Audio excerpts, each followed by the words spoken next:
Kovo mėnesį dalyvavome pažintiniam nardyme Lazdynų baseine. Štai mūsų įspūdžiai iš jo.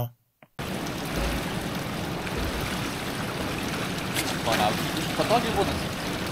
Išsipraso pažiūrėt, turim vaiko, mes greičiau įlipam, negu sertifikuoti narai, žinote. O tai visą laiką vėluoja 10 minučių. Laikais. Nu tai va, dabar tavo lastai taip pat, pabandyk pat savarankiškai. Priešinga ranka, priešinga koja. Gerai, tai dabar pasirinkit savo kaukės.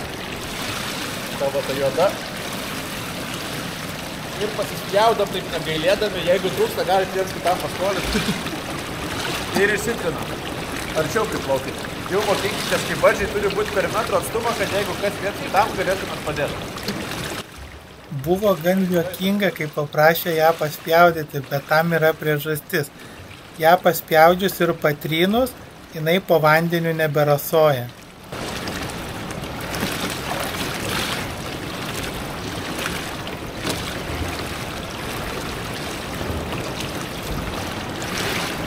Įsidam kvėpuoklį burną ir ką dabar padarysim, vaikydamėsi už senelės, įdedam kvėpuoklį burną ir įmerkiam galvą į vandenį ir kvėpuojam iš kvėpuoklį. Niekur nenerim, tiesiog pakvėpuojam paviršių.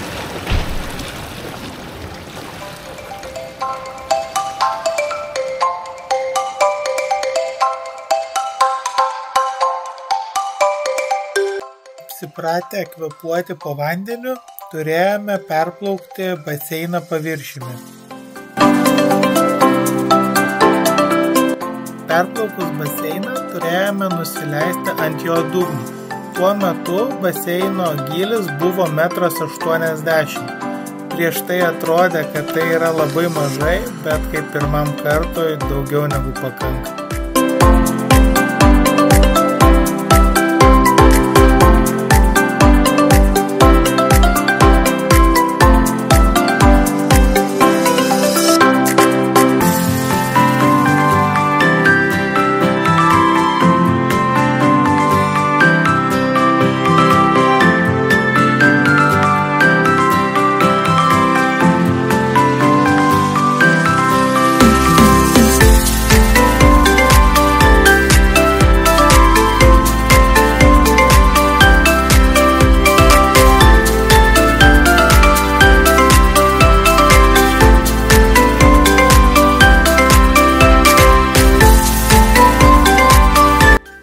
Nusileidus ant baseino dugno, gavome laiko šiek tiek apsiprasti.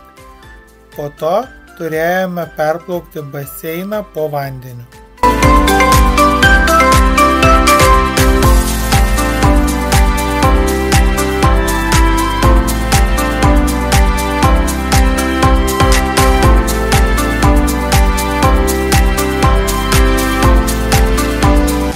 Treneris mums parodė kelis pratimus iš narų ruošimo kursų.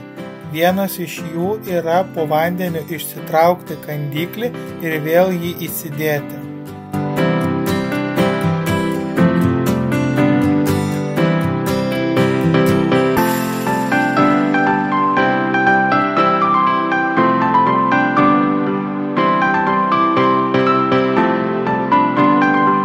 Likusį laiką skyrėme plaukiojimui baseine ir plūdrumo mokymuisi. Tai yra, kaip treneris sakė, sudėtingiausias ir daugiausiai įgūdžių reikalaujantis pratimas.